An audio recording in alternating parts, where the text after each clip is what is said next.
أنا وغيري ممكن نعتبر الدكتور أسامة الأزهري أعظم وزير أوقاف جه في تاريخ مصر الحديث.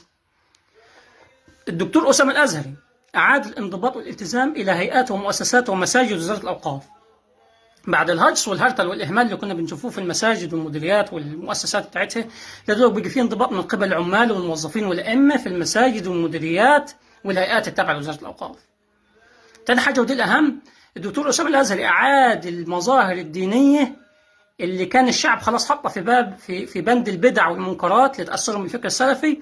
أعاد الدكتور أسامة الأزهري المظاهر الدينية دي للمساجد مرة أخرى، زي مثلا مجالس الذكر الجماعة بعد الصلوات، مجالس الصلاة على النبي صلى الله عليه وسلم بعد صلاة الجمعة، مجالس قراءة البردة النبوية الشريفة في مدح النبي صلى الله عليه وسلم. المظاهر دي كلها اللي الناس خلاص بقت بتقول عليها بدعة وحرام كده وخلاص لتأثرهم بالفكر السلفي. وثالث حاجة ودي الأهم، الدكتور أسامة الأزهري أعاد هيكلة مواقع وزارة الأوقاف على السوشيال ميديا وعلى الإنترنت.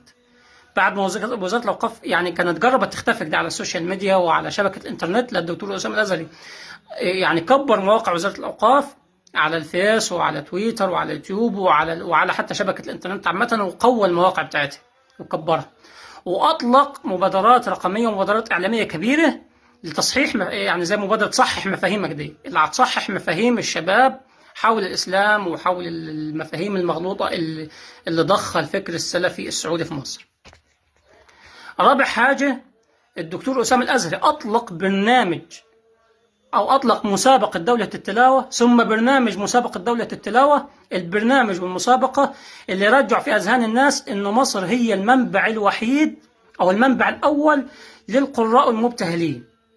بعد ما الناس خلاص بعد انقضاء الجيل الذهبي للقراء في مصر وتوجه الناس إلى دول تانية وإلى قراء تانيين ويعبدوهم عبادة وحسوا إن مصر خلاص انقضى فيها باب القراءة ده، لا البرنامج ده أعاد إلى أذهان الناس إن مصر هي كانت وما زالت وستظل هي المنبع الأول للقراء والمبتهلين.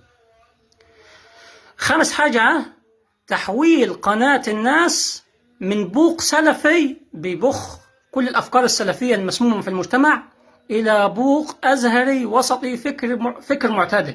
قناة الناس بعد ما كانت قناة يعتبر زريبة للسلفيين كده بيرتعوا فيها وبيبخوا فيها منهجهم للناس، بقت قناة تمثل الأزهر الشريف، تمثل وزارة الأوقاف، تمثل الفكر المعتدل للإسلام. بتلاقي عليها قامات إسلامية، قامات إعلامية من الأزهر الشريف، مقدمين برنامج محترمين. قناة بقت قناة ضخمة وكبيرة، قناة مؤثرة في الناس. فربنا يديمها علينا نعم، وربنا يحفظ الأمور دي كلها. عشان خاطر الحوارات اللي اتعملت دي كلها، الانضباط والالتزام وإعادة مجالس الذكر وإطلاق المواقع الإلكترونية ومسابقة دولة التلاوة وقناة الناس وغيرها من الأمور الاستراتيجية اللي الدكتور أسامة الأزهر هيعملها في المساجد، من تعيين بعض الأئمة في المساجد المهمة، الأئمة المعتدلين في المساجد المؤثرة، المساجد اللي حوالين المدن الجامعية، المساجد اللي حوالين جامعة الأزهر، المساجد اللي حوالين المدن الجامعية على مستوى الدولة، المساجد المهمة كلها في الدولة بقت أهمتها أئمة معتدلة، أئمة محترمة بعد ما كانت سيطرة سلفية في الأول. دي كلها أمور استراتيجية الدكتور أسامة الأزهري عملها، وقوة موقف الفكر الأزهري في أذهان الناس وفي أذهان المصلين وأذهان المجتمع المصري كله. فعشان الأمور دي كلها أنا أعتبر أن الدكتور أسامة الأزهري أعظم وزير أوقاف جه في تاريخ مصر في العصر الحديث. فربنا يوفقه ويعينه ويستمر في اللي هو هيعمله فيه ده، ومن نجاح لنجاح إن شاء الله.